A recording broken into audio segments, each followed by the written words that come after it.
수달 둥둥. 일본 해상보안청 측량선이 제주도 남단 해역에서 조사 활동을 해 우리 해경과 64시간 동안 대치했었습니다. 해양경찰청은 1월 10일 오후 11시 45분 제주 서귀포 남동 70해리 해상에서 일본 해상보안청 측량선을 발견하고 해역 밖으로 나가라고 요구했습니다. 이 해역은 우리와 일본의 배타적 경제수역이 겹치는 구역으로 양쪽 모두 서로의 해역이라고 주장하고 있는 상태입니다. 11일 일본 NHK 방송은 일본의 배타적 경제수역 내인 나가사키 고토열도 최소단인 메시마 서쪽 약 140km 지점에서 해상보안청의 측량선 쇼요가 조사를 하던 중 한국해양경찰청 선박이 무선으로 조사를 중지할 것을 요구해 왔다고 전했고, 일본 정부 또한 우리 정부에 항의하였습니다. 이에 우리 외교부 당국자는 일본의 해양조사는 즉각 중단돼야 한다고 요구했습니다. 하지만 일본은 2월까지 예정된 조사를 마친다는 입장이어서 일본과의 마찰은 피할 수 없어 보입니다. 작년 8월에도 같은 일이 있었습니다.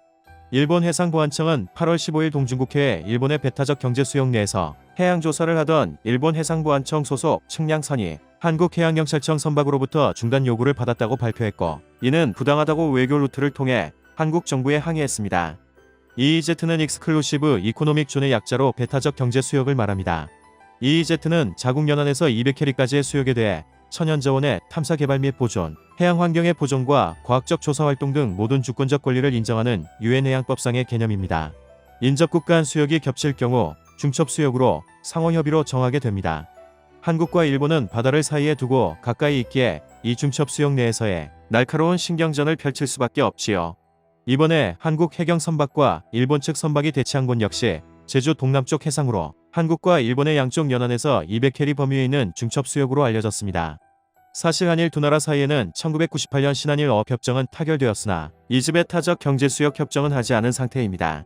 2018년과 2019년 일본 초계기가 우리 해군 함정에 위협 비행을 한 것에 대해 우리 정부가 강력히 항의했던 것이 기억나네요.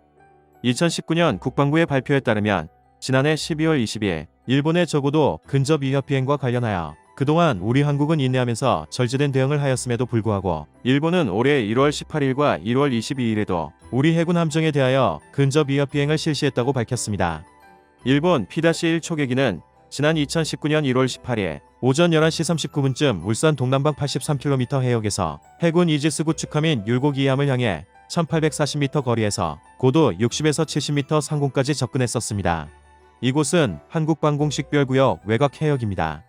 2019년 1월 22일 오후 2시 23분쯤 제주 동남방 95km에서는 일본 P-3 초계기가 해군 상륙함 노적봉함과 군수지원함인 소양함을 향해 3600m 거리에서 고도 30에서 40m 상공까지 접근을 했었습니다. 해군은 일본에 상호 식별할 수 있음에도 불구하고 근접 비행한 것은 우리 함정 안전의 위협을 느낄 수 있는 비행이다. 규칙의 의도에 대한 답변이 필요하다고 요구를 했고요. 국방부는 일본 초계기가 우리 해군 함정을 명확하게 식별한 상황임에도 불구하고 거리 약 540m, 고도 약 60에서 70m로 적어도 근접 위협 비행을 한 것은 명백한 도발 행위로 간주한다고 입장을 발표했었습니다. 이에 대해 당시 일본은 우군국이며 식별할 수 있는 항공기에 대해 자위권적 조치를 취한다는 것은 매우 부적절하며 철회를 요구한다고 답했었습니다. 초계기란 해상 공역을 비행하면서 경계 및 정찰 임무를 수행하고 적을 발견하면 공격도 수행하는 항공기를 말합니다. 전투기가 아무 사전 승인도 없이 우리 바다에 떠있는 해군 함정 눈앞에 와 있는데 이 전투기가 공격을 하지 않을 거라고 어느 군인이 생각할까요? 우군국이라니 쓴 웃음이 나네요. 모태기 도시미스 일 외무상은 자유롭고 열린 평화로운 바다를 지키기 위해 계속해서 미국을 비롯한 국제사회와 제휴해 나가고 싶습니다라고 했었는데요. 여기서 자유롭고 열린 평화로운 바다는 미국과의 바다를 뜻하지 한국이나 중국과의 바다는 아닌가 봅니다. 일본이 우리의 해상과 영공에 슬쩍슬쩍 머리를 들이미는 이 상황에 15년 전 사건이 생각납니다. 2006년 4월 14일 일본은 국제수로기구 IHO에 독도 주변의 측량선을 보내 독도를 탐사하겠다고 독도 탐사 계획을 통보하였습니다. 그리고 4월 18일 일본 측량선은 도쿄항을 출발해 사카이항 외항에 입항하여 출항을 위한 준비를 마쳤습니다. 이때 노무현 대통령은 일본 측량선이 우리의 영해를 침범하면 충돌해 침몰시키고 일본인이 물에 빠지면 안전하게 구조하라는 명령을 내렸습니다. 이에 우리 해양경찰은 서해와 남해의 경비함을 독도 인근에 집결시켜 8개로 나누어 3차 해상방어선을 구축하였습니다. 해경들은 죽을 수도 있다는 결연한 각오로 경비함에 탑승했습니다. 4월 23일 한일 외무차관 협의가 극적으로 타결되어 일본 측량선은 독도로 출항하지 않았었습니다. 이 상황에 대한 일본과 우리 네티즌들의 반응 살펴볼까요? 우선 일본 네티즌의 반응입니다. 한국이 중국의 흉내를 내어 일본에 대해 강경한 태도를 보였네요. 일본 정부는 단호한 행동을 보여주어야 한다고 생각합니다. 단순한 항의뿐만 아니라 더 강한 행동을 보여줄 수밖에 없다고 생각합니다. 일본의 배타적 경제 수역에서 해상보안청 선박이 조사하는 것에 어디에 문제가 있습니까? 일본은 의연하게 대응해야 한다. 잘못한 것도 없는데 사과하고 반성하고 과거의 잘못된 대응은 절대 하지 말라. 우리나라의 배타적 경제 수역이라면 한국해양경찰청의 공식 선박에 대하여 즉시 퇴거를 요구한다. 해상자위대에서 인검하십시오. 잊으내니까요. 선거 때만 열심히 일하는 척하는 의원들은 영토 침략에 자신의 몸을 바치는 일 정도는 해라. 해상보안청 측량선의 정당한 활동을 뒷받침하는 데이터를 확인한 후 주일 한국 대사를 불러 강하게 사과를 요구하고 재발 방지책을 소지하고 기한을 정하여 요구해라. 이러한 사소한 것이라도 한국에는 의연한 태도로 임하지 않으면 기어오를 뿐이다.